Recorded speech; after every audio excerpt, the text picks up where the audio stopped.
एक बार एक गर्लफ्रेंड अपने बॉयफ्रेंड से पूछती है, अच्छा किसी दूसरे लड़के के साथ मेरी शादी हो जाए तो तुम क्या करोगे? बॉयफ्रेंड ने कहा, भूल जाऊंगा। ये सुनकर लड़की गुस्से से दूसरी तरफ घूम गई। फिर लड़की ने कहा, सबसे बड़ी बात कि तुम मुझे भूल जाओगी। जितना जल्दी मैं तुम्हें भूल सकूंगा उससे ज्यादा जल्दी तुम मुझे भुला दोगी। फिर लड़की ने पूछा, लेकिन कैसे? लड़की ने भूलना शुरू किया। सोचो, शादी का पहला दिन है, तुम एक तरह के घर में हो, शरीर में जेवर, चेहरे में मेकअप, चारों तरफ कैमरा के फ्लैश और लोगों की भीड़ में, जहां तुम मुझे चाहकर भी याद नहीं कर सकती। और मैं तुम्हारी शादी की खबर सुनकर दोस्तों के साथ कुछ ऊट पटांग पीकर किसी कोने में पड़ा रहूंगा। और फिर जब मुझे होश आएगा तब तुम्हें हार्टलेस, धोखेबाज बोलकर गाली दूंगा। फिर कभी जब तुम्हारी याद आएगी तब दोस्तों के कंधे पर सिर रखकर रो लिया करूंगा। शादी के बाद तुम्हारा बिजी टाइम शुरू हो जाएगा। फिर तुम अपने पति और हजारों तरह के रस्मों को निभाने में बिजी रहोगी। फिर कभी ना कभी तुम्हें मेरी याद आएगी, जब तुम अपने पति का हाथ पकड़ोगी और जब तुम उसके साथ बाइक पे बैठोगी। और मैं आवारा की तरह इधर उधर घूमता रहूंगा जैसे जिंदगी का कोई मकसद ही नहीं है। और अपने दोस्तों को समझाऊंगा कि कभी प्यार मत करना, कुछ नहीं होता प्यार मोहब्बत, खत्म हो जाती जिंदगी प्यार के चक्कर में।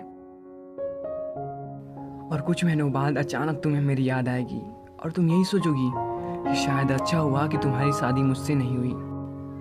जहाँ एक और तुम्हारी लाइफ सेटल हो गई, वहीं दूसरी ओर मैं सभी लोगों से डांट सुन सुनकर लगभग सुधर गया हूँ और सोच लिया है अब कोई काम करना है, एक सुंदर सी लड़की से शादी करके तुम्हें भी दिखा देना है और सबको यही कहूँगा कि भुला दिया है मैंने तुम्हें। लेकिन तभी भी मैं तुम्हारे पुराने मैसेजेस को आधी रात को निकाल कर पढ़ूंगा और सोचूंगा शायद मेरे प्यार करने में ही कमी थी जिसके कारण मैं तुम्हें पा ना सका। यहाँ तक बोलने के बाद लड़के ने देखा कि लड़की की आंखों में आंसू झलक रहे थे। लड़की भरी हुई आंखों से लड़की की तरफ देखती है। लड़की के लफ्ज़ों पे कोई शब्द नहीं होते। लड़का भी बिल्कुल चुप। 2 मिनट के लिए दोनों चुप रहे। थोड़ी देर बाद गर्लफ्रेंड ने कहा, तो क्या सब कुछ यही खत्म हो जाएगा? बॉयफ्रेंड ने कहा, नहीं। किसी रात जब तुम रूठ जाओगी अपने पति से किसी बात पर और तुम्हारा पति आराम से सो रहा होगा, लेकिन उस रात तुम्हारी आंखों में नींद ना होगी और इधर मैं अपनी पत्नी से किसी बात पे बहस करके मैं भी तुम्हारी तरह जागा रहूंगा। पूरी दुनिया सो रही होगी सिर्फ हम दोनों के अलावा। फिर हम अपने अतीत को याद करके खूब रोएंगे, लेकिन ये बात भगवान के अलावा किसी को पता नहीं चलेगा। बस इतना सुनने के बाद लड़की लड़के को गले लगाकर रोने लगती है।